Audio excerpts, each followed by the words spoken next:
মৈৰাবাৰীৰ এটি মৃতকৰ পৰিয়ালক অকণমান সহায় কৰিবনে ৰাইজ? কেৰালাত কাম কৰিবলৈ গৈ মৃত্যু হোৱা শ্বাহজাহান আলীৰ পৰিয়ালক লাগে আপোনাৰ অকণমান আৰ্থিক সহায়। আৰ্থিক সহায় কৰিব নোৱাৰিলে আপুনি এই ভিডিঅ'টো যিমান পাৰে শ্বেয়াৰ কৰি দিয়ক, যাতে আপোনাৰ জৰিয়তে 5 টকা, 10 টকা, 20 টকা, 50 টকা, 100 টকা, 500 টকালৈকে কোনোবা এজনে সহায় কৰিব পাৰে শ্বাহজাহান আলীৰ পৰিয়ালক।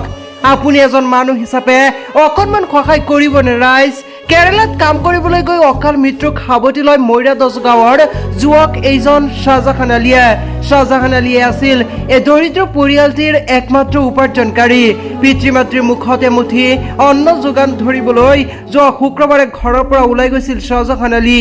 দুৰ্ভাগ্যবশতভাৱে উৰিষ্যাত ৰেলৰ পৰা পৰি অকাল মৃত্যুক সাৱটি লয় শ্বাহজাহান আলীয়ে।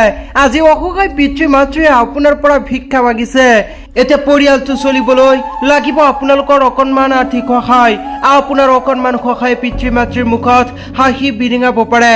যদি আপুনি আৰ্থিকভাৱে সহায় কৰিব বিচাৰে তেনেহ'লে 9954269313 নম্বৰত ফোন পে'ত আগবঢ়াব পাৰে আপুনিও আৰ্থিক সহায়।